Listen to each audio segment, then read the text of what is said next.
Welcome everyone to Coaching in Session. My name is Michael Reardon, and I'll be your mindset coach today. And today we're going to be having a guest episode of Coaching in Session. It's going to be the first one ever, and it's going to be exclusive. And when I mean exclusive, I mean like only 3 to 6 episodes are coming out every single year. If you know anything about the podcast, we premiere Monday, Wednesday, and Friday. So that means we are having about 156 episodes a year, and only 3 or 6 out of those episodes will be of guests. And the reason why I'm bringing on these guests are because they have a wonderful mindset, because they have been previous guests before, and they have an amazing story to tell. I'm going to be introducing those guests now. My first guest I'm going to be introducing is Amy. Thank you so much for coming on. Tell the audience a little bit about yourself. Thanks so much for having me. My name is Amy Scott. I am a financial coach for badass, purpose-driven women. And I really help women to get their financial shit together so that they are able to go after the goals and dreams they have in their own lives. And my website is amyscottcoaching.com, and my handle is Amy Scott Financial Coaching. Perfect. And my next guest is going to be Eleni Fuiaxis, and she's going to be telling us a little bit about herself. Hi, thanks for having me. My name is Eleni Fuiaxis. I'm an author and entrepreneur. I recently published a children's book, and I am offering coaching, and I'm looking to inspire fellow entrepreneurs. But most importantly, my mission in life has become to connect parents and educators with children, teach them how to connect with them organically. And you can find me at elenifuiaxis.nyc. My website is elenifuiaxis.com. And our third guest today on the panel is going to be Grace Benkovitz. Hi, thanks for having me, Michael. This is really so exciting. And to be with this group of women too, it's like, woo, I'm in the room. So I'm a lifestyle health coach. I help people just make small, consistent changes to the way that their life is, bringing traditional values and traditional principles, traditional wisdom into our modern day life. And this helps them create a life of health, energy, and happiness. I also am an online course creator, and I provide corporate wellness trainings for employee wellness programs for companies. And then last but not least, Midori. Thanks for having me, Michael. This is very exciting to be here for your inaugural show. I feel so honored. So I've been an entrepreneur for over 25 years, owned several different businesses. And the one that I am focusing on right now is called Fuel to Fire. And I'm all about helping entrepreneurs and leaders accelerate their big, exciting goals using a goal setting methodology and accountability pods. And you can find more at fueltofire.co. And my handle is Midori Verity. I want people to understand, because I put this in the disclaimer now whenever I have guests on the podcast, because I have so many people inquiring to be on the podcast now where they actually have to fill out a form. Before it's kind of like, oh, you want to be on a podcast? You're a coach? Cool, I'll have you on. That's what I do. But now it's a little bit different. Now I have to really be cognizant about quality control. And quality control is very, very important to me, because if I'm just putting out content and the content's not meaningful or it doesn't have a purpose, then I have to really ask myself, what am I doing? And the questions I kind of want to ask everyone, kind of going around the room now, is the purpose that we bring, right? Because as a coach, we do bring purpose to our clients. And it's very important that we understand that purpose ourselves too, because when we're working with a client, it doesn't feel like we're taking advantage of them, like they're paying for something that they can do themselves. It's because we are going to be providing a certain value. And quality control is so important for me. And I make sure all the guests that come on Coaching in Session now, I mean, even my episodes, if I record an episode and the episode is not good, guess what? The episode doesn't air. I delete the whole thing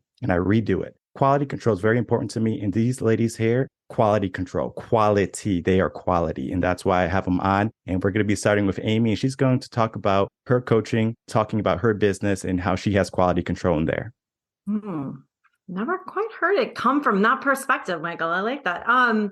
Yeah, I mean, I would just say a little bit from my background is that I started out in the world of financial advising, which does have a lot of control to it, very highly regulated as far as compliance went. So then moving into the world of coaching about 5 years ago, it's interesting that you point out the quality control, because I found it was going from like the most highly regulated industry to like a very open-ended. I thought it was a little bit like the wild, wild west when I first went into coaching as far as what I brought to my clients. I think it's really important. And one of the things that I focus on with my folks is It's a shift in how they are managing their finances, because that's the work that I do. So I want them to fundamentally have clarity and understand what's coming in and what's going out. There is that piece of it. But as far as the mindset piece, I could give them any kind of resources to use to manage their finances better. But if their mindset is not in place as far as how they're thinking about how they relate to money, they're not going to be able to make the long going shifts.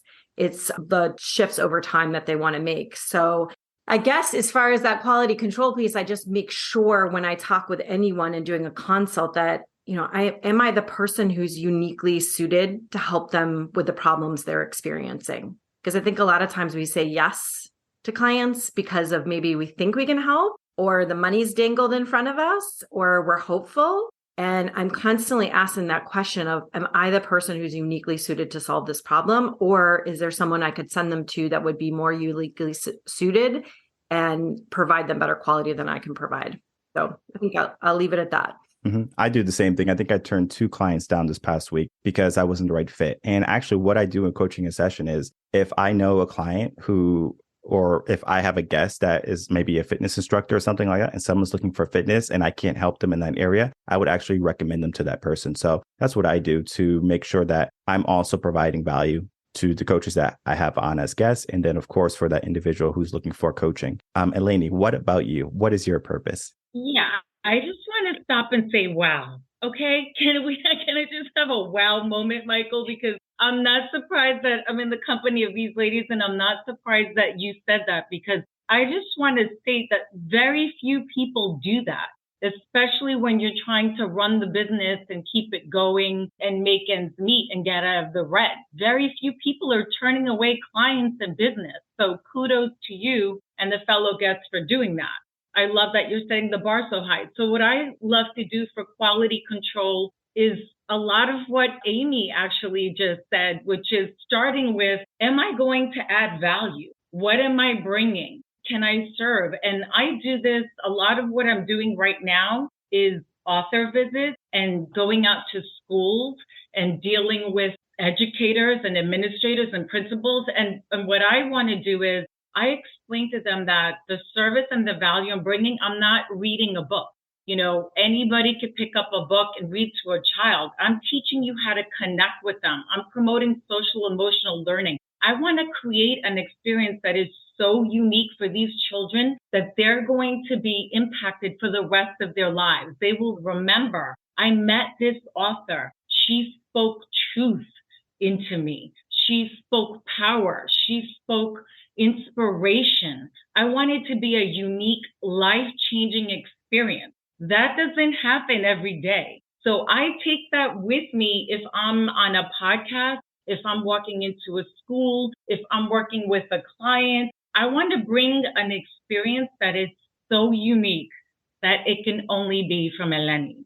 That's great, Eleni. When you talk about bringing an experience that's unique, I think I do that just because of how I teach. In this country, we spend almost this was pre-COVID, $4 trillion on healthcare. And 80% of that money is by treating diseases that could be preventable through lifestyle health changes.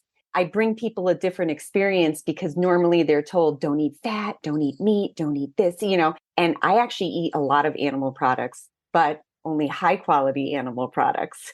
So yeah, it's about giving people a different experience. And like the biggest question I get when people find out I'm a lifestyle health coach is, are you vegan? And no, I'm absolutely not vegan, but that's the perception of what health is in this country. Michael, to answer your question about quality, bringing it into the business, I have learned through working so hard on my mindset in the past several years to rely on my energetics to repel the people that are not meant to work with me and to attract the clients that are meant to work with me. And yes, I have had experiences where I have referred people to other people to work with. And that's because I also help people with digestion, so many digestion problems. Most people's digestion problems can be solved pretty easily within a few months, but there's some people that are just so severe that, no, I'm not qualified to help them, but I can give them sources to get that help. Grace, I have to acknowledge what you just said. You've learned how to repel and then attract, right? I have certain clients who I used to do a lot of mindset work with individuals. And that was one of the things that I taught them is how to repel. And so I remember some women who would repel the wrong kind of man. We would do this whole superwoman thing. And so it's really, really powerful, our whole mindset and how we can kind of shift things so that we are attracting the people that are going to serve us better and that we can serve as well. So love that you shared that. Great tip. With me, with all of our businesses, one thing that we've learned is quality control is about systems, regardless of what the business is. So one thing that we do every quarter, we do this on a regular basis because we always want to be improving. We have to be aware of what's going on. We look at what's not working and we really face it. Like the things that maybe we don't want to, like, oh my gosh, that campaign did not work. It fell flat. People hate it. Or we're getting these complaints. Like the things that we don't want to deal with, that's the crap that we deal with. And we really face it. And what happens is when you make that a habit and you have it into a system, it becomes this powerful tool that can catapult your business. And so it's something that we look at all the time. I bring my whole team together and they're free to let it rip. What are you seeing? What is not working? Why is it not working? Let's ask a lot of questions. I kind of sit back and just listen. And then I ask a lot of questions and I try as hard as I can not to inflect any type of mindset for them. I want them to be free flowing so that we can come up with better solutions. So from a business standpoint, that has been incredibly effective. One thing that we learned with Fuel the Fire, which is a newer business, only 2 years old, less than 2 years old, is in the beginning, our members were like, we don't like our groups. We're falling flat. And I'm like, oh, that's totally not what I wanted. And what we realized is that we needed to have a facilitator, a trained facilitator in each group. And now we have seen that completely change. But there's we constantly need to be refining. But that has been incredibly impactful and a thing that I had to face because my initial idea was not working. So had to eat a little bit of humble pie, but we've moved forward and it's making much more of an impact. And we're seeing our clients with their results go up. And it's because of that. When you are a business owner, it's so much work in the beginning and it's so many blind spots that we don't necessarily know are there until we finally, try something out, whether it be a pilot or we start a program and we're like, okay, that didn't work out. How can I fix it? Reflection, right? Where we are going to reflect at maybe some of the difficulties that we had and we see if we can fix those or make them a little bit easier. In the beginning of Reven Concepts, I thought you can just start a business and people start coming to you, where it's just like you put yourself on Google, they come flocking. Put your ad somewhere, everyone is going to call you. But it's a lot of groundwork. It's a lot of hardship in the beginning. And it's that struggle. On my whiteboard behind me, it has a start and it has like a line and then it says finish, right? So the start is kind of like the goal. In the line, it says hard work everywhere on that line. And then the end says happiness. But then I said, you know what? This is not what happiness is. Hard work is the happiness part because the goal, you can get to the goal and you find out that, you know what? I'm not necessarily happy. Mm-hmm. And when I started my business, I was always thinking about, I can't wait till I get 100 clients, or I can't wait till I do all these workshops and seminars, or I can't wait until I have all these episodes of coaching and session. I didn't say that. I was enjoying every moment. I was enjoying the building process. And in the building process, it's so important for us to understand that because I think a lot of people, especially women, that's why I have 4 wonderful business owners here that are women who can talk about their experience, talk about that beginning hardship and how they overcame it. And I want to start with Grace, with how you started your business, maybe some things you wish you did different, and then how things are going now. So I started my business because I had a master's in nutrition. I knew I didn't want to be certified. I didn't want to work in a hospital. I didn't want to work for doctors. And I worked at a company where I was given a chance to create health trainings for my colleagues. And I did. And everybody loved it. And they kept saying, I want more. I want more. And at the same time, I had been in corporate America for about 20 years at that point, and I was always an assistant. And I felt like I was wilting. I felt like I was dying inside, even when I was making almost 6 figures for literally answering the phone. So there was my son actually went to Navy boot camp. He kind of like graduated early, enlisted when he was 17. He left a month after his 18th birthday. And I said, if this kid can do this, I have got to fulfill this desire I have had to get out of corporate America and use my talents and grow. So I had these classes. And so I just left kind of abruptly. And I struggled for 3 years. So it's been about 4.5 years. And it was because of my mindset. So two things is one is I didn't even call myself a business owner. I didn't say I had a business. I would just say, oh, I'm just trying to do this thing, And then I also had a poverty mindset from growing up, which I had no idea how much that was causing resistance to me being successful. And it wasn't until about 1.5 years ago where I really started getting into the subconscious and doing the work and doing the energetic work. And now I call myself a business owner and, I do all of those things, and it's just night and day. And am I where I want to be? No, but I know I will get there. And what you said, I wasn't enjoying the journey for the first 3.5 years. I still felt as miserable as I did in corporate America. I just wasn't under the artificial lights in the cubicle. So it was a little bit better that I could go and weed my garden and stuff, but I still felt challenged and miserable. And it was really just here. It was all here. I'm doing much better now.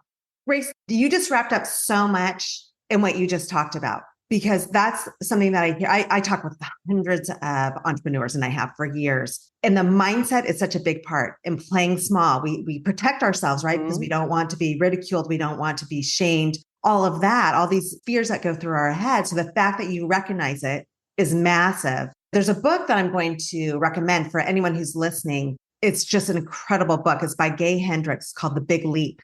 And it talks about these ceilings that we create, these mental ceilings, right? And so we often play small because we're trying to protect ourselves from all these things that we talk about. But when you can recognize it, then you can go through that ceiling. Yeah. So he talks a lot about it. It's a fantastic book. It's one that I've read through more than once. So it's a good one.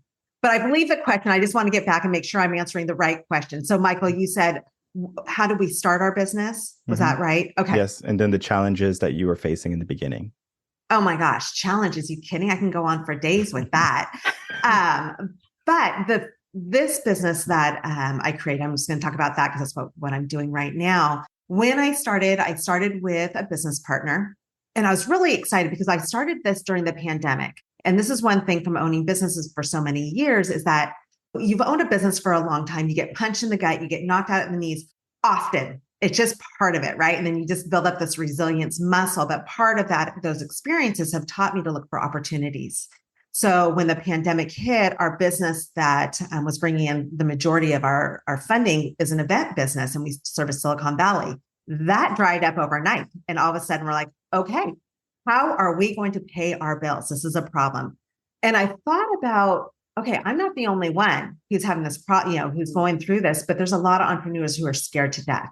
Luckily, I've been through it, so I know how to adjust pretty quickly. And that's why we started Fuel the Fire. And so I looked for the opportunity, but I jumped in really quick, right? Because we had a quick need. So when we started, I had this business partner who I did not know very well. So one thing that I would say for I do think that partnerships can be incredibly beneficial.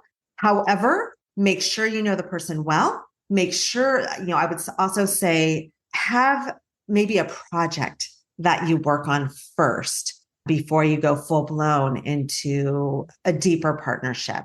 Not that there's anything wrong with her, it's just that we're both entrepreneurs and we have ways that we want to do things, right? And so she had her way, I had my way. And it was clear to me fairly quickly that it was not going to be the best situation for both of us. So we had to, figure that out. And I ended up buying her out. But with that said, I learned about that, but it is really beneficial to have a who for your what. What I mean by that is, we know what our strengths are, but we also should know what our weaknesses are and to find someone who can help us with that. So instead of maybe having a partnership, maybe you have a collaboration, right? Something like that. So that was an area that, a big learning lesson in the beginning of my business. I love that. So much of this is resonating with me. So I was an actress and a model for over 2 decades here in New York City. And during the height of COVID, my industry was annihilated overnight. Michael knows some of this, but just to fill in the rest of you, I have 2 boys. I'm a single mom. And I was like, holy crap, how am I going to put food on the table? Like, no joke. So very stressful time. And prior to COVID, I had published my children's book, but COVID actually delayed the book, delayed the publishing, increased the price of the book, the paper, when it shipped, when it was able to be published, when it actually came out. Everything in the world obviously was impacted by COVID. But the reason I'm sharing this is because while I was home suffering, like many of us, I thought to myself, this could be happening for me, not to me. And let me take this opportunity. So many of us busy moms, busy, entrepreneurs, because as an actress and a model, I was self-employed. I've been an entrepreneur for over 2 decades, not in publishing, but it's still entrepreneurial, right? So I was thinking, we always say to ourselves, oh, one day I'll do this. One day I'll start this. One day I'll explore that. And I thought to myself, holy shit, today's the day. Like, I get to do this. Like, there's nothing happening in the world right now. I have no commitments, no job, no paycheck. I get to play. I get to have fun. I get to take things for a test drive. That's what I call it. Take it for a test drive. So what I did was I had people coming to me, you should try this. You should, try that. And I was like, yeah, I'm going to dabble in this. Let me try that. So the first thing I thought of was, I love eyelashes. I was getting extension lashes. And I was like, oh, I'm going to become a lash technician. Let me try this. And I had my niece come over and I'm trying to put the lashes on. And I was like, okay, I really suck at this. This is not happening. Then I was like, my aunt called me and she's the co-chair of the literacy department at Touro University. She's like, they need teachers. You should try this. And I was like, maybe I'll try that. So I was literally dabbling in so many different things. I did get certified during COVID. I became a certified teacher. And while I was in the classroom, I did feel a calling to go, into the classroom and to give back and to serve, because I've always felt that it's important to find something that will give me purpose. So I definitely found purpose in that. So while I'm in the classroom, you guys, teaching, my book literally published and launched. So I got to go into the classroom now as a substitute teacher in the elementary schools and share Picky Patrick and share my book and share my story. And I literally, as I got catapulted into teaching, I literally got catapulted into publishing and my entrepreneurial journey as an author. So it was like, wow, like just mind blowing, because it all came at once. And I was like, check this out. Like during the height of COVID, this wasn't really planned, but I embraced the moment. I embraced that time of struggle and uncertainty to say, what can I do? What's going to give me meaning? What's going to give me purpose? The book was supposed to come out. The book's not here. Oh yeah, the book is here. So it's just like constantly shifting and pivoting. And to answer your question, Michael, there were so many challenges starting the business, specifically getting systems into place, brand awareness, because nobody knew who I was. Nobody knew me as an author. Nobody knew about my book, and it's my first book. Finding mentors. I love what Midori said, because choosing the right people who to partner with. Oh my gosh, so many valuable lessons in that. And I love what you said, because I'm actually doing it myself. There's someone I'm thinking about partnering with, and I was like, no, you know what? Let's try this whole project together. Let's see how we do. Let's see if we play nice. Let's see if we complement each other as entrepreneurs. Let's see if our missions and our visions are aligned. I think that's so important. I love that so much. Thanks for sharing that, Eleni. I think one of the biggest things that I pulled out of you sharing that was, oh, she was just willing to, and maybe you were forced into this situation a little bit with COVID. A little bit of both, right? But like you were willing to try things. This is the way I think it was, like you were willing to fail.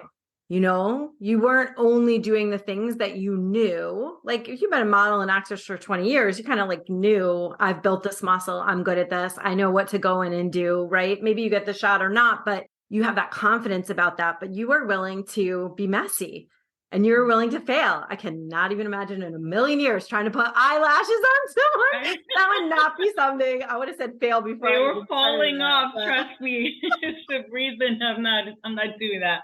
But that is so amazing. And I think a lot of times we maybe resist doing things in our lives because of a concern that we have around failing, or we have a concern around, I don't know, like looking bad or not being the best at something or trying to have it figured out in a way. And I think for me, that was some of the challenges from, I'll say with my financial coaching business, shifting from being an advisor to being a coach. The challenge for me was feeling like, well, I already have this thing going. Like I've been doing this for 4 years. I've started to build up clients. I've got trails coming in. There's like a very specific process to it. I have a broker dealer I like it's all very, I don't know, not to make it too simplified, but almost like paint by number, right? Like it was just like a very clear path for me. And yet what I was experiencing and felt for months on end was I'm not really serving people at the highest level I know I can serve them. So I have clients coming in and saying, yeah, this is great. I'm in this IRA or this life insurance policy or this rollover from an old job. But what they really needed help with was building habits in their day-to-day finances so that they could connect what they're doing with their personal and business finances in the day-to-day with their longer term goals. And I felt like, why aren't people doing that? Like that should be a role, that should be a job. I at the time did not know financial coach was a thing. So I was in this exploration of like what I didn't know. But I think the biggest piece for me when I realized it was a thing was, am I willing to let go of what I know? Because I wasn't really forced into it. Like you were sharing, Eleni, I was like, oh, I could keep doing this and it will keep building. And from a financial point of view, this is the safe path versus going into a path where it's like, well, what am I going to call this business? And how am I going to set up these systems like Midori is talking about it? How am I going to serve people? And how am I going to find clients and all of that? That was a scary leap. It made me feel very sick to my stomach. I now know if I feel sick to my stomach, I'm probably onto something. But just real quick, one of the challenges was feeling like I had to do everything, for my business that, oh, well, people are doing a blog, so I should do a blog. And people have, I don't know. I just tried to think of things like I'm serving people with one session, but I could also serve them for 6 months. Oh, Grace, you only want like a 2-hour call, but Midori, you want a year-long program. Like I was doing all the things. I have to be on every social media platform, everything like that. And I'll just share for your listeners, Michael, the one thing that really made a difference for me was coaching I got, I don't know, halfway through, like a couple of years ago, is what do I really love to do? And what I've always really loved to do is talk. You can probably tell that. So I figured I got into like a speaking group. I got skilled at writing talks that would make a difference.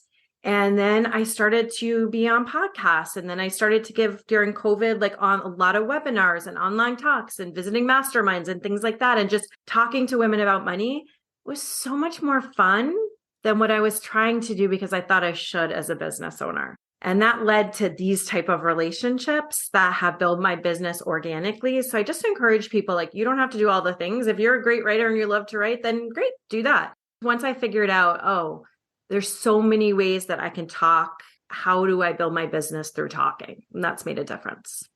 When I started to be a writer, when I started with a blog, 2019, started the business in 2018. 2018 was kind of like the building up of Reven Concepts. It's like, okay, well, how do you even do this? Because no one in my family has done this before. I didn't have any connections to business owners that can help me. And it was very challenging because I was basically learning from scratch. 2019, my first blog came out and I was so nervous. I was like, oh my goodness, people are going to critique me. They're going to say something. I have all these spelling errors. And I mean, I had quite a bit of spelling errors in that first blog. Even Grammarly couldn't help me. So that's a problem.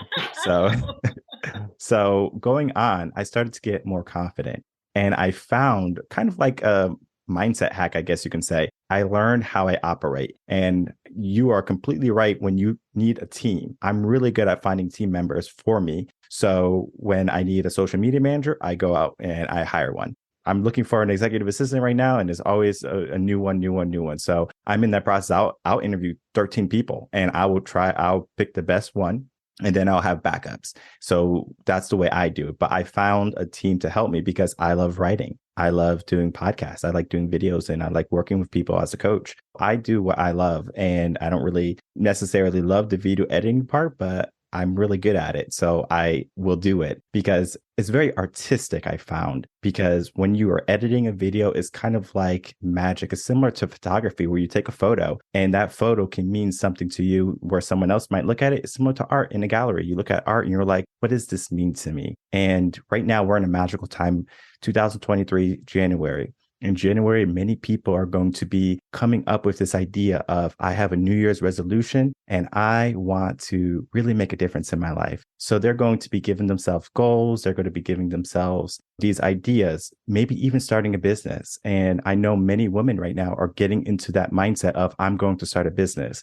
But they have a lot of fears. They have a lot of fears of a recession, of high inflation. Can they do it? Where all those fears are acting as weights. And I want to talk about like going to person, if you had to talk to that person who is ready to start a business, who's ready to put themselves out there, what would you say to them? And I'm going to start with Eleni. I love that you're asking this question because it's advice I wish I had, right, when I was starting out. And that's what we're trying to offer your listeners. The first thing I would say is trust that you have everything you need to see it through. Maybe not to execute it perfectly, but trust that voice, that intuition, that you're going to be able to like follow it and make it thrive. By that, I mean, that's when we're fulfilling our purpose, right? We're not talking about success the way that it's measured by most people in society. I'm talking about listen to your gut, get quiet, tune out all the negativity, drown out that imposter syndrome because we all have it, and really hone in on that because that's going to serve you well. And that, I think, for me, was more important than even the systems and the website and the social media and all the noise that bogs us down. Because I wish someone could have said to me, people were saying to me, a book, really? Are people even buying books nowadays? Like, you're going to go teach during COVID? Are you even allowed in the school? Like, why would you do that now? It's the worst time to do this. Like, I could hear, and people that have good intentions, I hear them all in my head right now. So the first thing I want you to do is drown them out. Be careful who you bring in your corner. Be very selective. There's so much power in proximity. And if you don't have those people in your corner, you can find them. Tune in to Michael, listen to his podcast and all these other amazing women who were on here with me. So I detoxed from news. I detoxed from family members.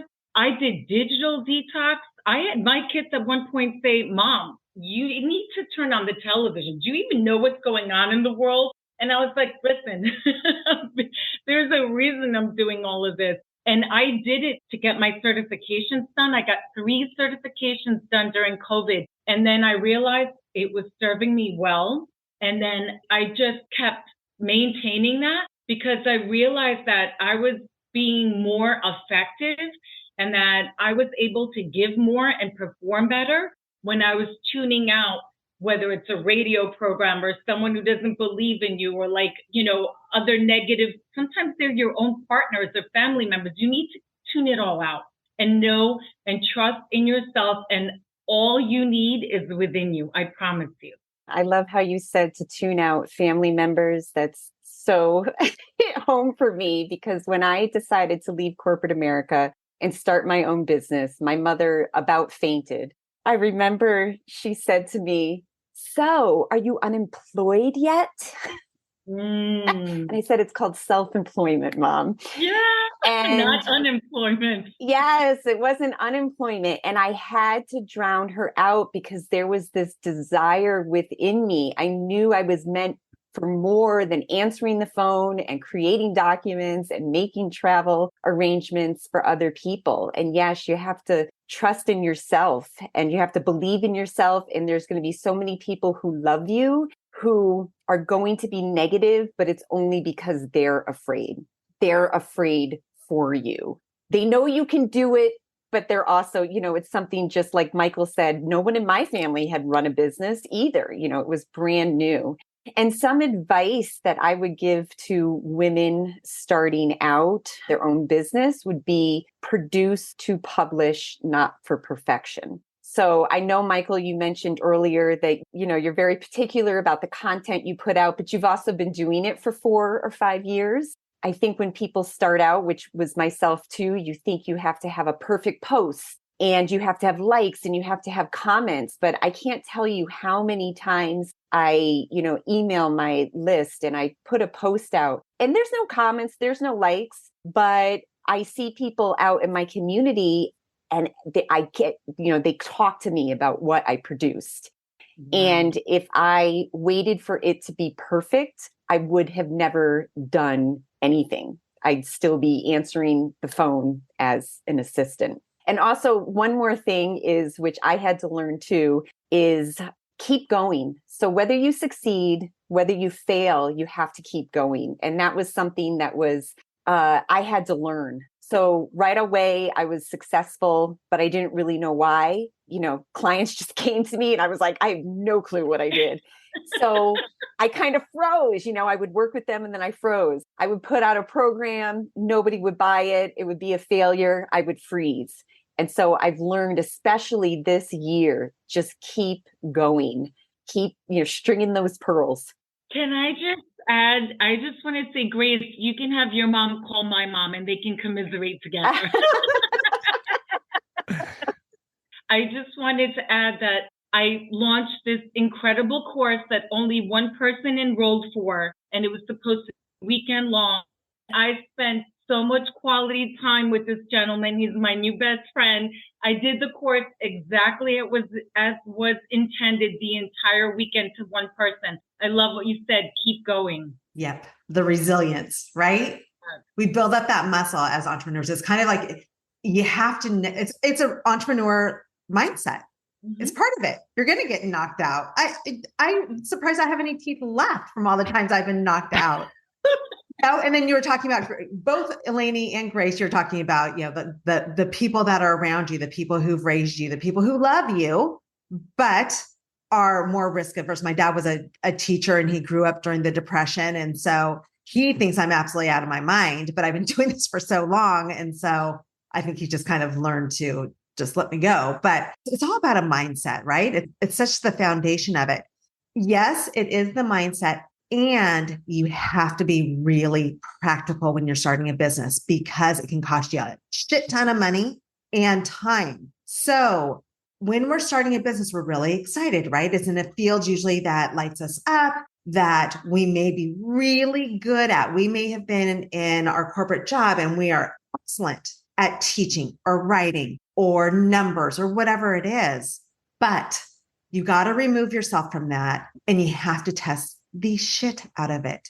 You need to go talk to the people who are not your friends and family, who don't give a crap about you, and go test your concept over and over and over and look at it objectively. Have a system in place so when you're going out and you're asking these questions and you're getting feedback, you can look at it from a standpoint of openness and really not make sure that you're not imposing your ideas into the way that you're interpreting the answers.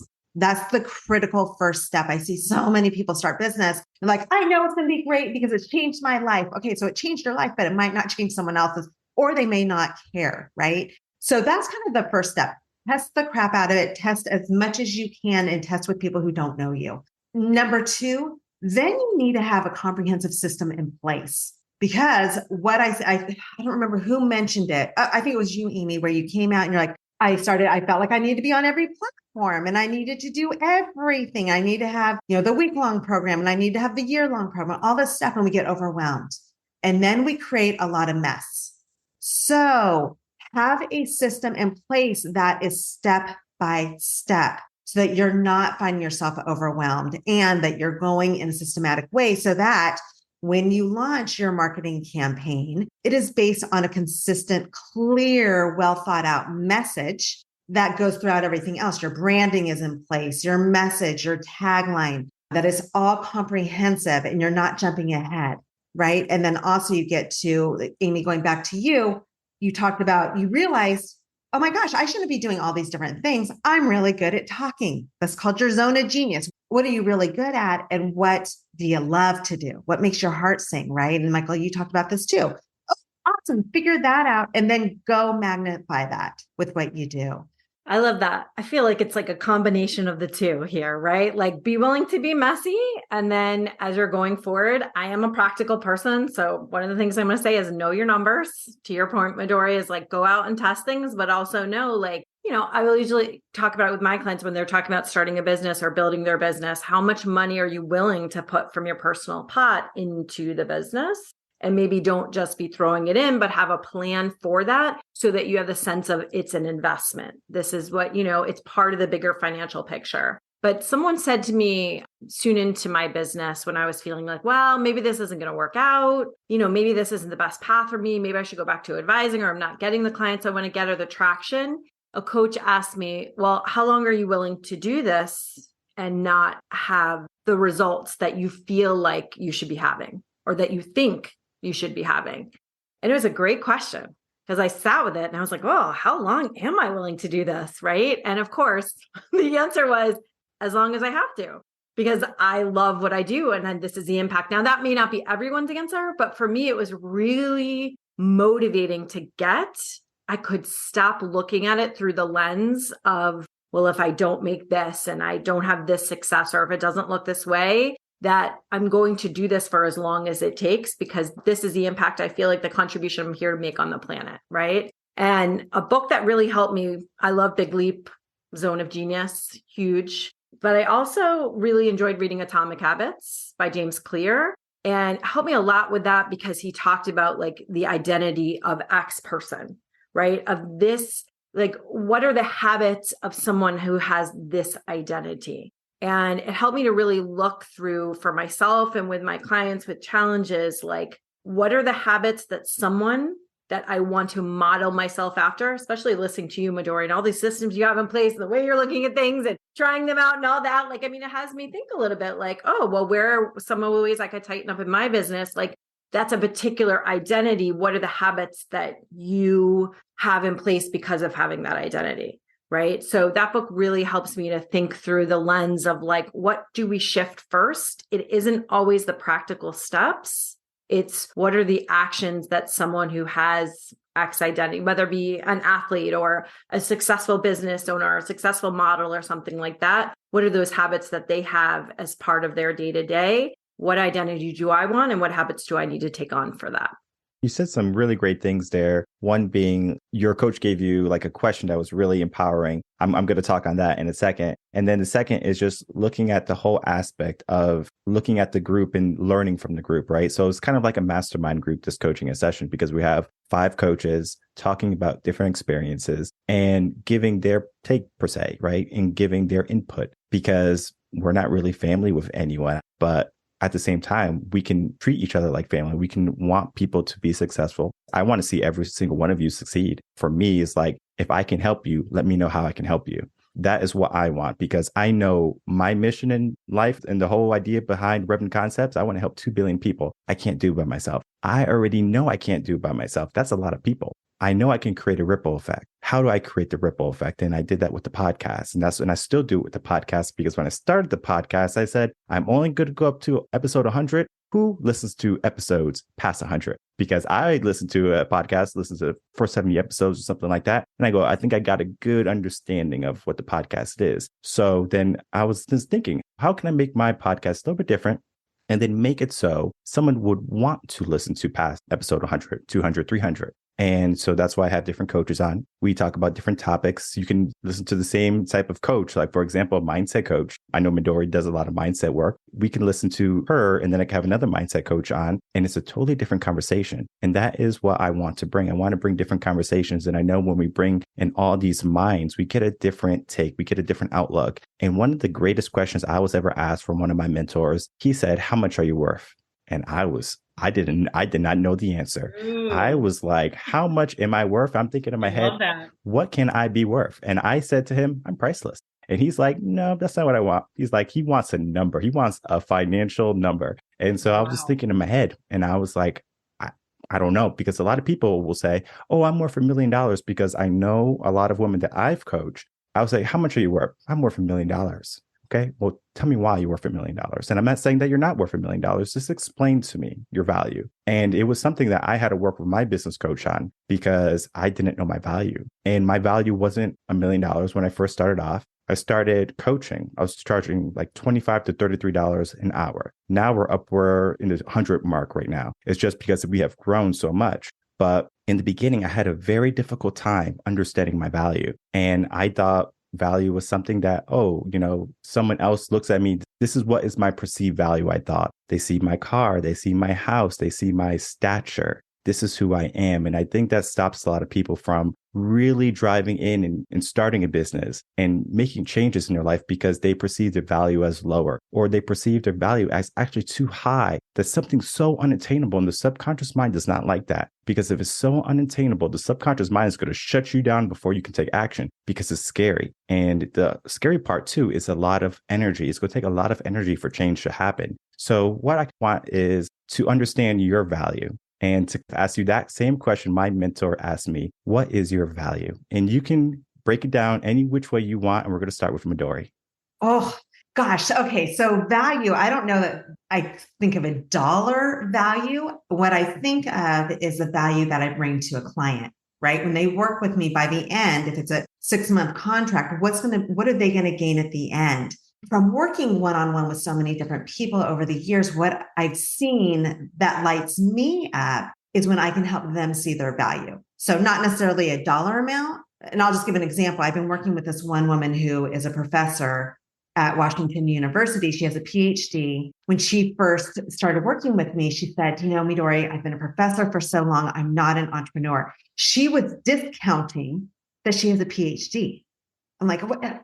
Are you kidding me right now? You have a PhD. People work so hard and they dream of that. I'm like, we are absolutely going to optimize that and leverage the crap out of it. And we did. And now she's thriving. She had to stop that mindset.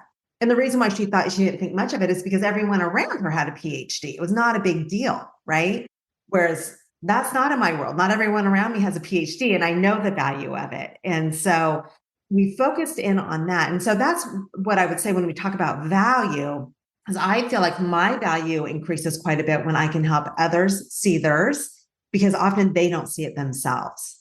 That's brilliant. I love that.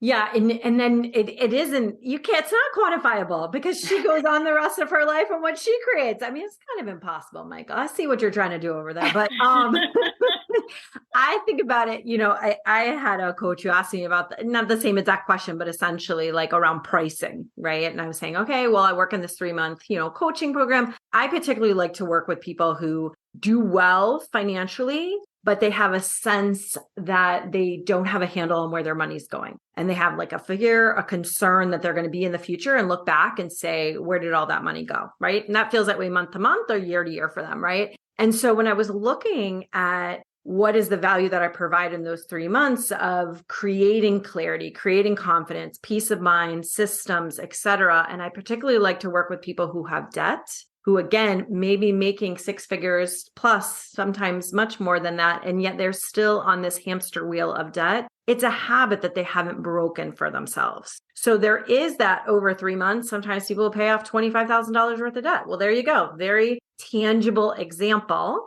But then I can look and say, but if you broke that habit of carrying that debt, then where does that money get invested in? Whether it is, to Midori's point, of having them get clear about like maybe a business that they would want to start, or maybe an impact they want to have in their community or on their family. Or I'll have people who are debating now in Maryland to run for government, to join Wes Moore's team as our new governor here, which is very exciting because they never would have thought of that if they continued to be stuck in the muck of the lack of clarity and chaos around their finances. So those are just some of the kind of fun things that I think pop out when you work with people at shifting their mindset and also getting systems in place that work for them. Wow. So I'm in big trouble because when you ask, what is your value? What is my worth? I will never, ever respond in numbers. And maybe this is a big aha moment for me. And maybe I need to learn from all of you. It's just not how I quantify things. And when I think of value, I always think of what am I bringing to my schools? What am I bringing to the children? What am I bringing to the clients? What value am I adding to the world? The one thing I will say that I've gotten so much more selective with is understanding, okay, knowing there's so many clients, right? Like, okay, you think I have a children's book. Who are my clients? Any parent, any child, any elementary school. Not true. My ideal client, understanding what value I can bring to the ideal client, are the ones who value education, connection, connecting organically with children, parents who want to instill value in their children. Not everybody wants to do that. There's plenty of people who've had kids. There's a lot of parents who aren't even reading to their children. So my books, my mission, my goal, the reason I started my company is to build on that. So when people say to me, oh, who is the book for? It's not for any child. It's not for any school. It's not for any parent. What I've recognized is I want to go to the schools that value the fact that I want to connect with the children, that I want to read the book to them. Not the schools that say to me, why don't you upload it and send me a YouTube link? I don't want to do that. Like, our kids are having too much of that. I need to talk to the parents and the schools that value the connection, the ones that want to turn off the devices. That's who I want to speak to. That's who I can add value to. I literally took 2 airplanes, flew on my dime, and drove over 100 miles in one day on the west coast of Montana in the prairies to go to those schools. That's how far I'm willing to go. So I feel like I know where my value is, and I will go where they value me. That's great, Eleni, where you're looking where people value you, because I feel exactly the same, because not everybody values my advice. I get negative comments quite often. I sold a $26 course last week and people are like, are you kidding? Like, you're charging for this? And, I know that is because she feels limited in herself, and it's somebody I don't know. So, those keyboard warriors, but I can't put a price on it either. Reason being is I view myself as a steward of the earth. So every person that I help make lifestyle health changes is going back to that quality. They're going to care about the quality of their food, the quality of sleep. Every household that I make an impact, that is making a positive impact on every species on this earth. And it makes a positive impact for the entire planet. What I aim to do is reach, you wanted to do 2 billion, you will reach 2 billion people, Michael. My goal is to have an impact on every single American household, and it doesn't have to be in the same way. So that class I was talking about was how to bake an apple pie, but it was from scratch, rolling out the dough, getting your own apples, slicing them up, doing it how people did it hundreds of years ago, bringing the traditional values back to eating and feasting. So I have courses that are as low as $8, but I also, for some of my private clients, depending on what they want, they can pay me thousands of dollars. Then I have corporate clients who I could get tens of thousands of dollars to help their employees. So I do think I'm invaluable. I think the information I have is invaluable. However, interesting enough, it's not my own idea. It's just taking how people lived hundreds of years ago back to the beginning of humans and reteaching it, because a lot of countries still have traditional wisdom, but we're a melting pot here. And when people immigrate here, they tend to leave the old country behind and take on what Americans do instead of bringing their traditional practices and ways of life to their life here. And I actually follow you on LinkedIn. So I see the work that you're putting out and all the content, all your posts. I read them all. I can see the value in that. And it's so important that the value is not by how many likes we get, how many people follow us. people sharing or retweeting, like depending on what social platform you're on. It's about how do you feel about what you just put out there? Do you feel like it's going to make a difference? Looking at what Eleni's doing, right? She on her own dime, flying, driving, making a difference, right? For me, that value is there. And all the content that I put out is free. The podcast, you can go on any podcast station, check it out. You can go on YouTube, watch the motivational videos. We're on season 6 now. And we're just always putting out more content because not everyone is going to be in a position where they can get the luxury of coaching. It is an investment, but it's a good investment because just how many people will invest to go in college and then flunk out, they have an opportunity to find all their blind spots with a coach. And it's so important that they work with someone who is not just looking at them, but is looking within them. And they're able to see, okay, well, I see what's going on. Let's start to make some adjustments. And it's not that we're trying to change people. It's just that we're seeing that you are so much more than what you're giving. We all have value, and it doesn't have to be monetary. It's just that my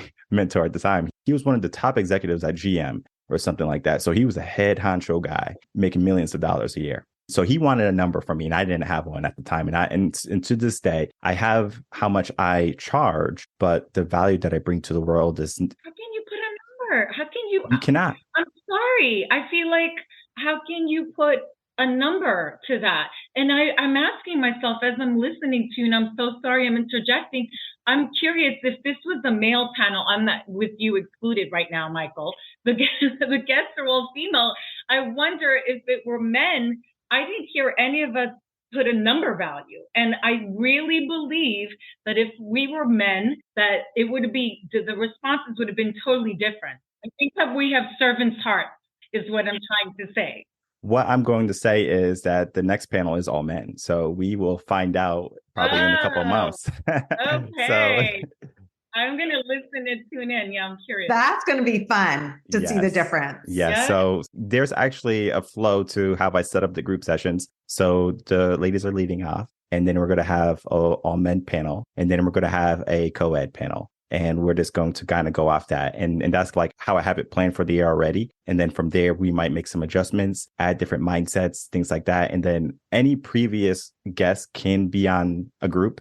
And I want you to understand that just because you're in group 1 doesn't mean you can't be in group 7 or things like that. You can always come back to be in more groups. This is as long as you were on the podcast at least once as a guest, then you have the ability to come on in a group environment for the podcast. If you have never been on the podcast as a guest, you can never be in a group. That's how exclusive this is. So it's very important that people understand that are listening to this, that are on LinkedIn, probably because that's where I get a lot of people who don't go to my website and don't do the podcast forums. And they just like, hey, what do I need to do to join the podcast? Well, first of all, you need to fill out this form. And then if they ask for the group session, first of all, you need to be on as a regular guest. I need to interview you and make sure you have a good mindset and that the work you do is going to be of value. That is what I'm looking for. What is your value? And it's not so much how much you're worth, how much you can change the world, but how much you can see in the world. Because anyone can say, oh, I want to, change my life. I want to change my circumstances. A lot of people do that. I'm a victim of that too. In the beginning, I look at how can I change my life? How much money do I need in my bank account? How big of a house do I need? How many cars do I need? Versus, let me look at this individual. How can I change their life? Putting others before. That was something I had to learn because that really gives me that intrinsic value. And I mean, I did it as a teacher, I did it as a coach, but it wasn't clear to me until 2000. I think I met him in 2017, 2018, when he asked me that question. I didn't know what my value was. I didn't know what value I was bringing to the world. And I think that stops a lot of people from making changes in their life because they don't understand their value. What did you answer? What was your answer? I told him that. I told him I'm priceless. And I told him like 3 times, and that's like, he's like, I want a number. And I'm like, I'm priceless. I couldn't put a number on. And I finally met with my business coach and I was speaking with her and she was like, okay, I see where he was going. So she was able to offer me some insight on that. And then we were able to come up with a number and it was quite low. I think the number we came up was like 80,000 or something like that. So it was quite low. We were looking just at the beginning of the business. How much value can we create? How much value can we bring? now it's a lot more than that because of the podcast, of all the blogs. We have 200 blogs out, over 200 episodes of the podcast. So people can go check that out. People can binge watch this or binge read all the blogs. And then I just have my first book being published now. So there's so much content that I'm bringing for people to find value in. And just how we all have books that we can say, this book changed my life. We can do that too, right? For me, a book that changed my life was Napoleon Hill, Think and Grow Rich. When I read that book, I was like, yes, this makes sense to me, because my whole mission is that Reven concepts is just never turn backwards. How can we turn limiting beliefs around? And it's so important. And right now, I kind of want to go switch it up a little bit. I want to give you all the hosting position. So I want to start with Amy, and I want you to ask any questions that you might have heard during our discussion today. If you have any input or something like that, things you wanted to interject into the audience ears for them to understand or them to take away from this. And then we can kind of go along with there. Well, I'm a little bit hooked by the last thing that you said, because what's running through in my head is, maybe this relates to a couple of questions you asked earlier, Michael. As far as women considering starting businesses right now, I think what this connected with me is this idea of like having belief in your value, right? And I'm not sure if this is necessarily answering your question, but to me, it's like, I just really want to highlight on that, because I think that's what Grace and Eleni were saying, as far as being able to shut out what people were saying to them, like questioning, who are you to think you have this? I don't know. It's that really famous quote as far as like, who am I not to, right? I don't know who says it or exactly how it goes, but you all know what I'm saying. But it's that piece around, like, I think that is the biggest hurdle, is trusting in the value that you have to bring, no matter what the business is that you want to start. Even Midori, to your point of like testing it out all over the place, absolutely. But even before you're willing to do that, it's building that belief, building that trust in yourself that you do have that value to bring. Because I think most people will talk themselves out of it. There might be the few that are like, yeah, I got this, let me go for it, right? And throw their hat over the fence. But I think there's a lot of people listening to your podcast who are looking for that hope, for that inspiration. And to Eleni's point earlier, it is within themselves, right? So what rooms do you need to put yourself in? What podcasts do you need to listen to? Who do you need to be around? Who are your mentors that will say, get to the heart of what that value is and be willing to take a risk to put that out there and to be messy putting it out there? I think that's the biggest piece of it. So I'll see if other people want to interject something in, but that's what really hit home for me, as far as people who may be listening and thinking, well, am I at a point to do this? If our value is immeasurable, then what you have to give has never been given before, because there is no you. Even if it's a similar concept, there is no you to give that concept out in the world. So if you have that light and that spark in you, I would say to go for it. And you made a great point there, where we look at our value in a certain way, right? So we can put a number on it. We can put something that is not a number, right? We're priceless. I like asking vague questions. If you know the podcast, it's just my style. Be as vague as possible and hope people understand. And it's working out so far. But the question was almost like a trick question, because it's like we can have our feelings and it's like, well, wait, like, what is my worth? What is my value? It's so personal, because what I value might not be what you value, or what you think as value might not be, what someone else's value. So let's use traditional, for example. A traditional wife stays at home, takes care of the kids, where maybe someone who goes off and works as an entrepreneur might see that lady as lazy, right? So she doesn't see the value of her status of being a stay-at-home wife, taking care of the kids, as valuable. But let me tell you, being a stay-at-home wife, taking care of the kids is a job, and it is valuable. Because I have a little one and I understand that. But for someone who is looking at you just on the outside, it's kind of like we look at, oh, this person is no good. Or, like we look at the people who are going to be toxic, people who are going to light us up. And so someone looks at your life and they say, oh, you're doing that. I think they have their own insecurities. Maybe they want a family and they don't have it. So they're going to project their negativity back to you and saying, you know what, that's not valuable. Can I chime in here? So, as a mother of two teenage boys, when they were growing up, I said no to work so that I could stay home and be with them and spend time with them and show up at school and go and chaperone trips and bake cookies and play at the park and do those things. For anyone who's a parent who's thinking about starting a business, number one, know your priorities, because, maybe I'll get slack for this, but I don't care. Your children should always come first. I know you have a young child, Michael. You're never going to get this time back. I promise you. My boys are teenagers now, and I'm just like, I miss when they were little and I could cuddle them and read to them and snuggle them and all that good stuff. But you know what?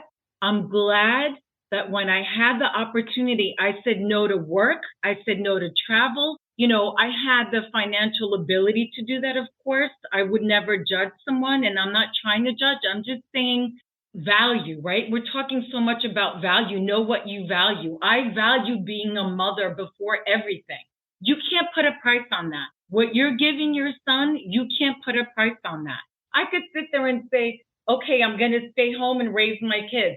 Let me figure out what it would cost to get a babysitter. How much are you paying that babysitter, right? You guys want to talk about numbers and put a number on it? We can do that math. We could all figure that out. In New York City, minimum $25, $30 an hour. So let's say you're doing $30 an hour. How many hours a day is she coming? How many hours a week, right? Figure out what that number is. Multiply what it turns out to be in the year. That's what you should be paying yourself minimum. That's what you're worth, bare minimum. I guess what I'm trying to share is talking to fellow entrepreneurs who want to start a business. Never sell yourself short and never let go of your value, because you don't want to look back and have regret.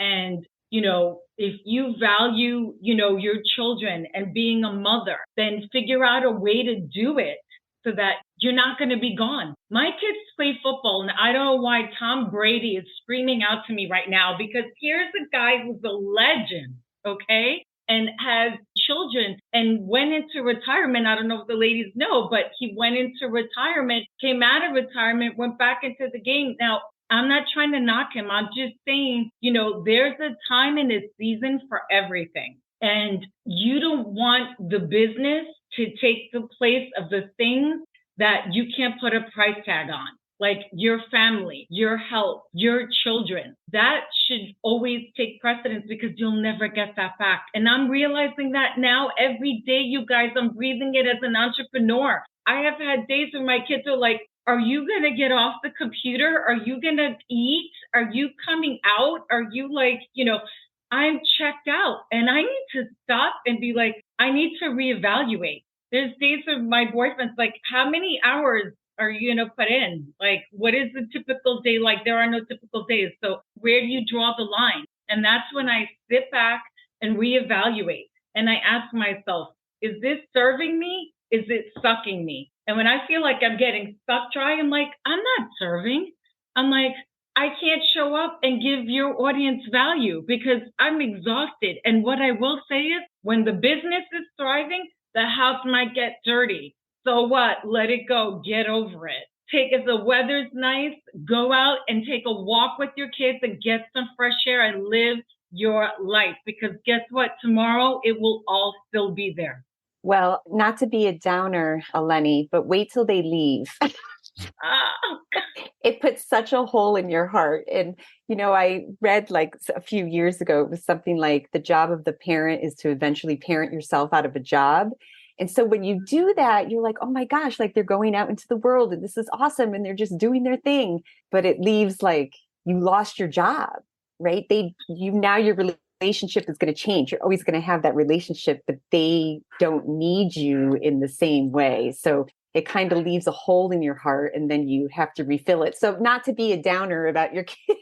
Oh, I know that heartbreak is coming. But yes, there's an 11-year difference between my two children, and I feel so guilty because I wasn't able to be as present with my son as I am with my daughter. It's hard, but it's wonderful and it's great. And Michael, I just wanted to add one other thing. You had asked a question earlier. I think I was the first one to answer. It was about challenges when we started, but you had also asked, what would we do differently?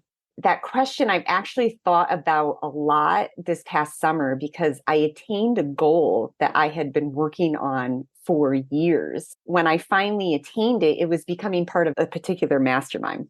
when I finally attained it, I was like, you know what? Why didn't I do this then? Why didn't I do this time? I realized if I had done it years prior, my mindset was so just not where it needed to be. I wouldn't have gotten out of it what I needed. My answer now to that question is always going to be, I wish I didn't do anything differently because I wasn't available. I wasn't ready for the information. I wasn't ready to use it and, to be in a position to really take it and, find value in it and, apply it in my life. Great. It's all about the journey. That's what you're sharing. And it's huge, right? It's our journey. We all start somewhere and then we end up somewhere else. But as long as we're constantly improving ourselves, like you've been talking about, you went from working in corporate, but you didn't have a leadership position, but somehow deep inside of you, you found the way to pull it out of you and say, nope, I'm going to live bigger. I'm going to raise myself up and I'm going to go and start my own business and I'm doing it. So more power to you, but it is all about the journey, right? Yeah. Yeah. So thank you for sharing that. But it seems like this question is going towards parenthood. And so I'm probably older than all of you. And so I'm going to bring it back to that real quick. So when I first started, my husband and I first started our business, which was right out of college. We were in a recession at that point. So we're like, what are we going to do? Let's start a business. We had nothing to lose. We didn't know what the hell we were doing or what we were getting ourselves into. And then shortly after that, we had our kids. OMG, it was hard. It was hard. Our business grew quickly and we were super busy and I was trying to be the super mom. And so not only was I working at least 50 hours a week, 7 days a week, I was going into the school and I was volunteering and I was taking on the school gala and I was doing all this stuff. And I remember one day my youngest son was in kindergarten and I had to go sell gala tickets and I forgot him at home. I forgot him. Guess how that felt? Yep. So that was that big smack in the face. Like you have got to change something. And so just getting back to this, what I have learned to learn from my wisdom is I learned to put in place something called the personal mission statement. And this is where it brought everything. It made it really clear. We've talked about elements of this through this whole conversation. And what it includes is you have your core values. What is most important to you? Then what are your drives? What motivates you? What gets you excited, right? So for me, I love business. It fires me up. It's part of my core. It's what I need to be doing to not go into like some kind of crazy, weird depression type of thing, right? And then what are you really good at? Your zone of genius. And so you combine those three things and you create a personal mission statement, which is 1 to 3 sentences. So in that, I realized my family was super important. Creating memories, super, super important. But I also need to be balancing with work, right? So I needed to have that fulfillment in order to feel good. And that's still my same personal mission statement. I weave it into everything that I do. So getting to your point, Eleni, because I think it was really critical. And as moms, especially as women, we question ourselves. We constantly have so much damn guilt over everything. It's debilitating, right? Yeah. And so now my kids, I have a 24-year-old and 27-year-old, and I spent a ton of time with them. I made sure we had those memories. We went traveling. We didn't spend money on our house. Instead, we would spend money on creating memories because I was so clear on what was important. And so because of that, I think I still had a ton of guilt over, I still worked a gazillion hours, but it made it so that I was fulfilling what I needed because we have to take care of ourselves too, right? But also I was able to focus on what really mattered, big picture. My kids now are doing great. Both my kids are happy. They are living their best lives. And it's because of that foundation. They also saw me role modeling. So that's kind of wrapping it up. Can I just add something quickly, Michael? Of course. I love what you're saying, Midori, and all of you, because it's not what we tell children, it's what we show them. And I just want to say that all of us are leading by example. My boys have seen me fail at so many things I can't even keep count, but they're also seeing me take risks. They're also seeing me pivot. They're also seeing me start over and over and just be resilient and just keep embracing new chapters, personally, professionally, on every level. And I feel that you are all embodying that as well. And I think that that's so important to give children. You're modeling for them. because I could tell my children, don't give up, keep trying for the team or keep trying to make the honor roll. My son's putting in college applications right now. I could say, go for those D1 schools, go for this, go for that. He sees me going for goals that are supposedly unattainable. And I'm like, I'm going for something that I will probably fall flat on my face for, but it's okay because I'll get there and I'll figure it out along the way. And I think that that's so important to give children and even people in our lives, not even young children. I know so many adults that are inspired by what I'm doing. I have a friend who's a hairdresser for over 20 years, and he's a business owner. And he messaged me this morning and was like, I'm so moved by what you're doing and that you're giving back to children and that you're following and pursuing this passion and this dream, because I talked about it to him when I sat in his chair for so many, many years. And it took 8 years for this dream to come to fruition. It didn't happen overnight. And I think that's important to share too, Michael, because so many people listening, they see us and we're putting on our Sunday best and, we're doing our thing. It doesn't happen overnight. And social media, everything happens magically and everybody's underwear drawers organized and it drives me nuts. But I'm like, that's not real life. Did you have any questions for the group, Eleni? Actually, I'm just wondering if you had a time management advice, because that's something that I still struggle with. I have alarms set for everything and I have different apps. And sometimes I feel like I have too many apps. So yeah, I guess like just managing time, because as entrepreneurs, there is never, every single day is different. And I'm juggling 3 different careers between my modeling and my publishing and my teaching. So some days I don't even know what day of the week it is. So I would love just some advice on time management. Okay, so I'll just go really quickly. I write out a 24-hour time block for me, and I'm very aware of what day it is. So Mondays through Thursdays are strictly work days. Fridays, Saturdays, and Sundays are flex days. In the beginning, I don't recommend you making all of those flex days. I recommend you making maybe one flex day, like a Friday flex day, and then a Saturday and Sunday fun day. But for me, I like working. That's just my balance. I would rather do 60% work and then 40% everything else, family, fun, etc.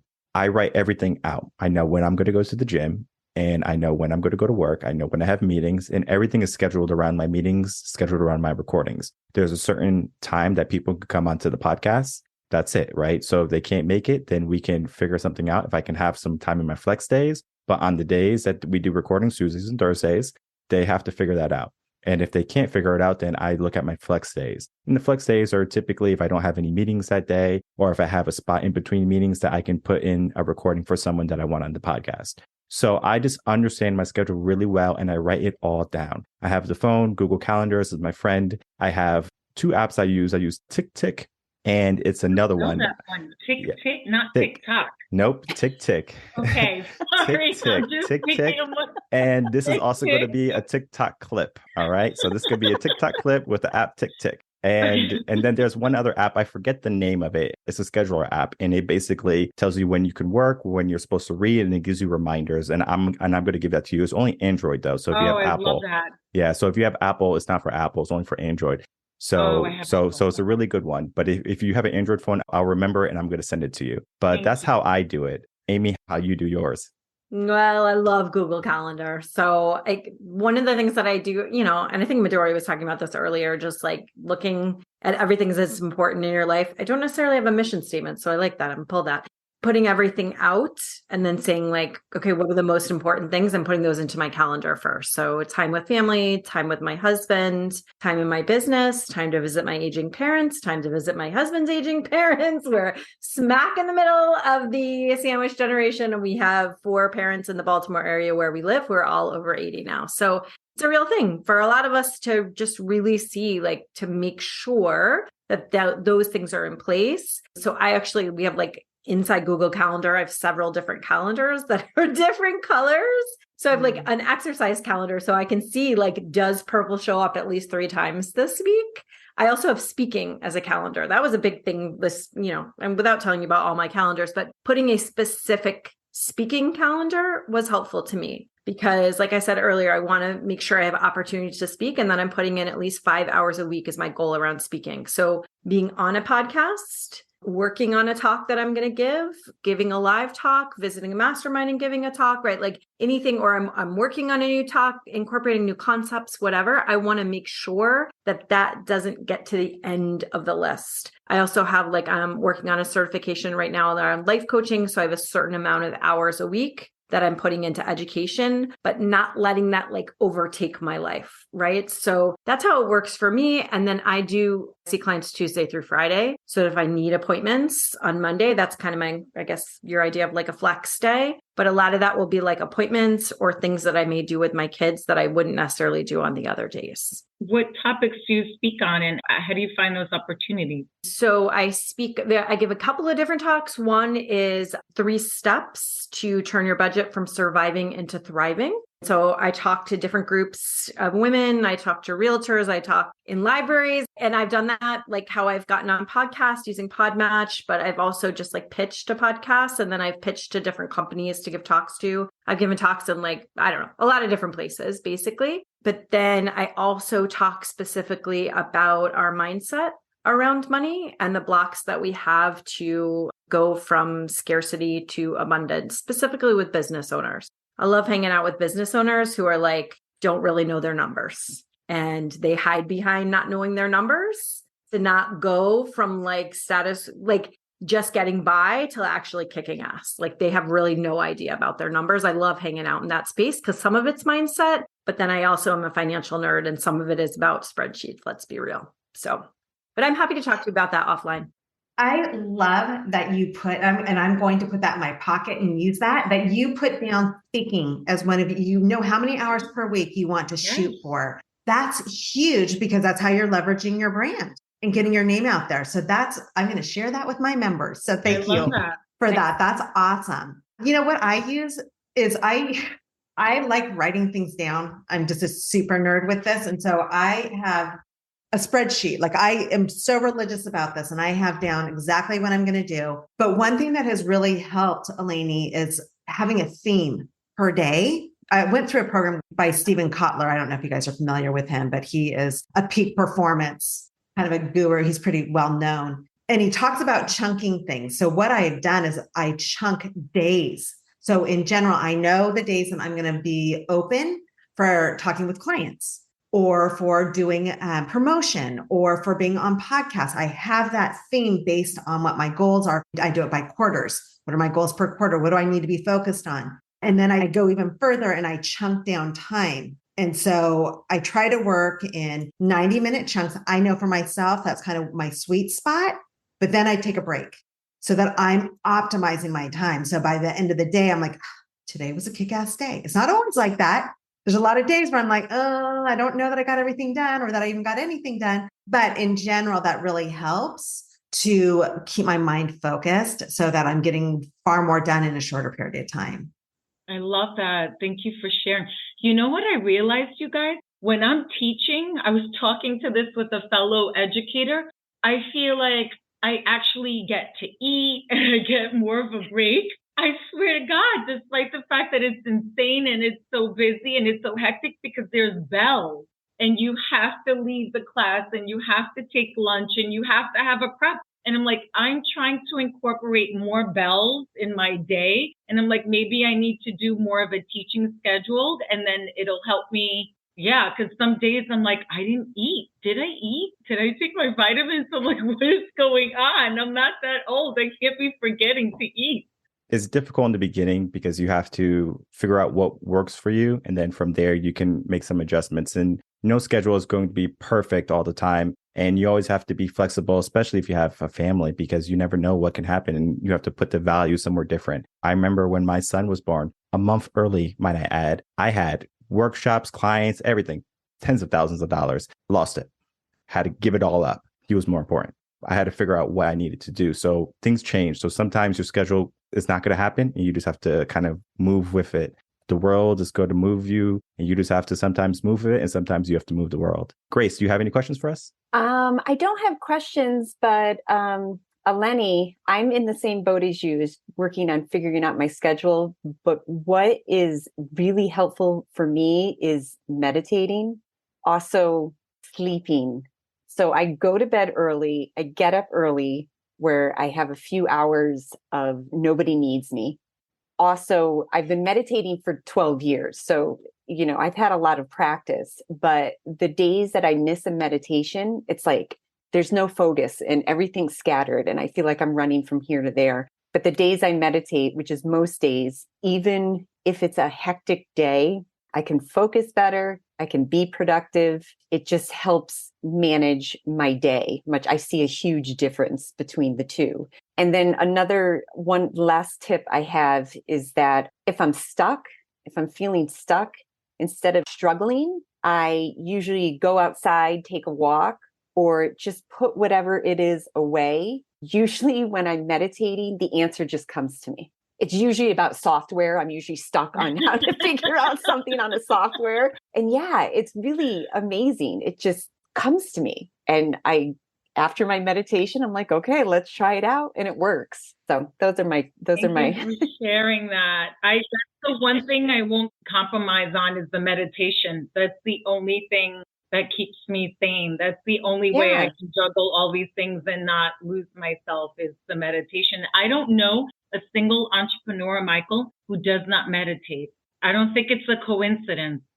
Let's talk about problem solving, because Grace, you brought that up. You talked about how you'll meditate and then the solution will come. And this is something I hear often from my members and my clients is they're trying to problem solve. They get stuck somewhere. And I see this all the time with entrepreneurs, especially newer entrepreneurs, as they get stuck and then they stay stuck for way too long. And part of being really successful, especially when you study people who are in leadership positions and they have incredible results, they're able to make decisions quickly and then they stick with it unless they need to later on pivot, but they have a system. So let's talk about that a little bit. What do you guys use for problem solving? And I'll share just a really quick one that works crazy well, but it's called the MacGyver method.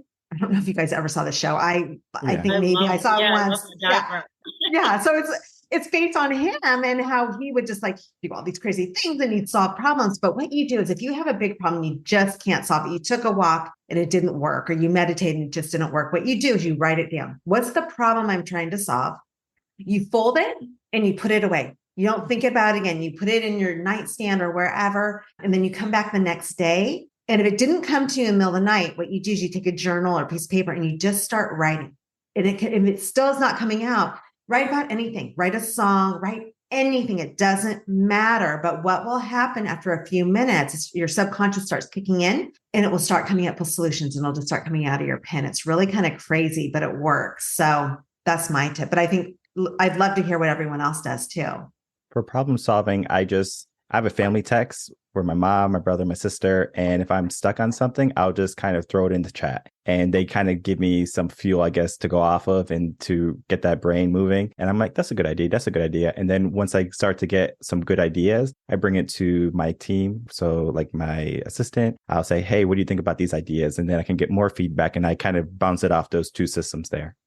I love that. I will I don't know if it's similar to this MacGyver, but when I'm stuck on something or if my clients are stuck on something, we'll do a thought download, which truly is just taking out my notebook and writing and writing and writing and writing and writing and writing and writing and writing ad nauseum, as long as I need to write to get all the thoughts out there that are not related in any way necessarily to that problem that I'm experiencing. Because with my coaching, it's like those thoughts are creating your results. So the challenge that you're experiencing is related to a certain extent, the thought you're thinking about that challenge. I'm trying to get everything out there and having my clients do that. And then similar maybe to what you're saying, Midori, but like solutions start to rise to the surface from there. A different way to look at it, or typically what I see is that like, oh, I didn't really actually realize, whether it's from my subconscious or not, that thought was at play and that was limiting my success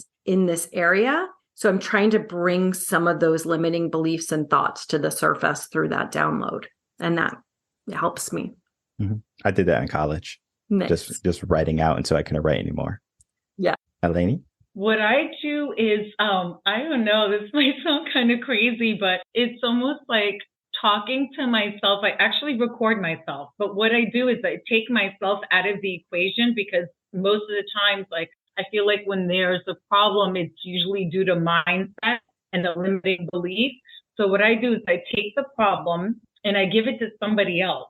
And then I pretend that I'm talking my sister, my sister has this problem. How would I help her solve this problem? And then I just literally record myself and I start talking to my sister. And right away, it's not my problem. So it's like a weight has been lifted. And then I usually give great advice. So I'm like, wow, I didn't even realize I had this valuable, all these great lessons in me. I'm like, holy shit.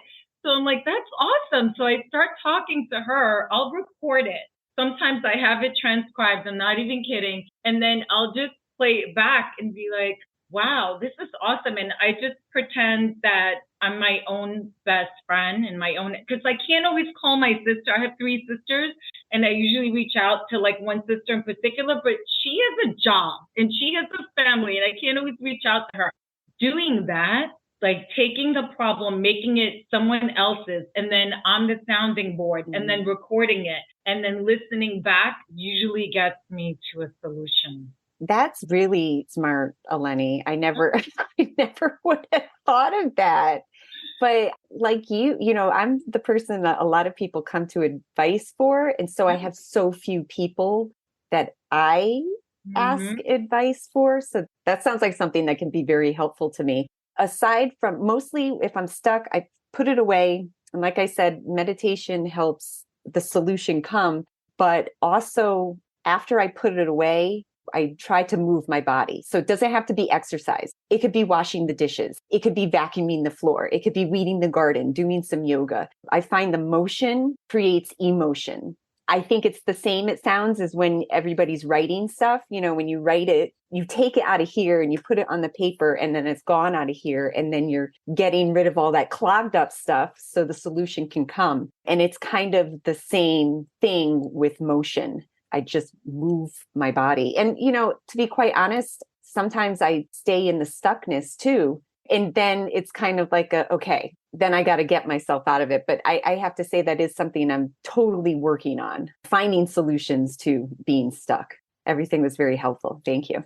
All of that is going to be very important to help with problem solving. And there's going to be different ways. And I'm sure you might have different ways to the audience members. So put it in the comments below if you have a different way too. You want to share it with people. And that's important too. And now the moment of truth, right? We're getting down to the final bits of the podcast. Before we go, I want to have everyone plug their business. I want them to plug themselves, sell themselves for 60 seconds and tell people how they can find them. And if they wanted to leave them with a motivational quote at the end of what they say, that is perfectly acceptable too. Yeah, kind of said this at the beginning, but as far as plugging myself, I'm definitely someone that likes to work specifically with women around their finances. If they feel like they've got organized, stressful finances, if they feel like, man, there's this thing I really want to do, that's something I want to accomplish, a leap I want to take in my life, personally, professionally, but finances are getting in the way of me doing that. Working with a financial coach is addressing those limiting beliefs and getting systems in place so that you can take action. And my website is amyscottcoaching.com. What I want to put out into the universe is my author visits and keynote speaking. I am so obsessed with inspiring children and youth in particular, because I feel like that's when they need us the most. And that's when all those beautiful kernels of wisdom get absorbed. So I want to inspire young minds and elevate their consciousness and just motivate them to be the best version of themselves and to breathe belief into them. I see that it's so powerful when I'm talking to children and even other teachers and educators, and they see and they hear about my story and my history and my struggles, and they're like, wow, if you could do it, I could do it. And I think that that's so powerful. That just gets me going, and I love sharing that. So keynote speaking, author visits, I have decided to waive my author visit fees, not because I don't know my worth, but because I want to impact more lives and I want to add more value. So you know what? Anyone listening, if you know a principal, if you work in a school. I'm here in New York, but I have gone to Montana. I went cross country. There's nowhere I won't go. So yeah, I want to make myself accessible and really connect with our youth and inspire them either through my author visits or keynote speaking. And a great quote, Viola Davis, or where I heard this, but she said, if you're not feeling fulfilled, it's because you're stopping at success instead of significance. That really spoke to me because there have been times in my life where I had more money in my bank account and I had the perfect marriage. I was literally the model wife and things were crumbling and I felt unfulfilled. Now I feel like there's so much value and significance in what I have to offer. And success is an inside job. And this is the most successful I have ever been. And I think that we talk about getting to a certain destination, enjoy the journey. Because if you told me that my children's book, Vicky Patrick, was on the New York Times bestseller and sold 1 million copies, I believe you because this is what it feels like right now. And I'm not there yet, but the journey there sometimes is where we get our greatest fulfillment. Grace? So, as I mentioned, I'm a lifestyle health coach, and I help people bring traditional wisdom into the modern day life. I also help them make small, consistent changes to their everyday lives. So the way I view health is that it's the sum of your everyday habits. So I help people change the habits with the subconscious. I help people with energetics and mindset, but also with choosing food, prioritizing sleep, getting body movement, which can be easy I don't know if you've noticed, but I stand up. So just standing all day can usually be adequate body movement for people. And then also managing stress. And there's a lot of other things I do too. Like I help women balance hormones and, help people with detox. And I also have digestion health program as well. And people can find me at optimalhealthwithgrace.com. And I'm also on LinkedIn, Instagram, and Facebook as Grace Benkovitz. Midori? Yeah. So since this is January and we're all thinking about our big, fat, exciting things that we want to achieve this year, this kind of wraps up all the things that we've been talking about. I have collaborated with a gentleman named Parker Nash. He worked at Nike for 11 years. And he is a marketing super geek. He's awesome. And he can write. He's a copywriter as well. And so we've partnered and we're doing a 6-month program for startups and for entrepreneurs who want to really accelerate. And it's an intensive, we meet every other week. And you go through a very systematic program to help with the foundation, help with your marketing, help with your outreach, just all of it. And you can find out more at fuel2fire.co/business-accelerator. So I have that going on. And then as far as a quote, I wrote this a while ago, but this kind of summed up how I feel. When you get up from being ground into the dirt, you're more likely to grow. Perfect. I want everyone to check out all of their links, all of their programs. They will be in the description box below, so you don't have to look too far. Kind of going off what Grace said a little bit earlier about missing a day of meditation.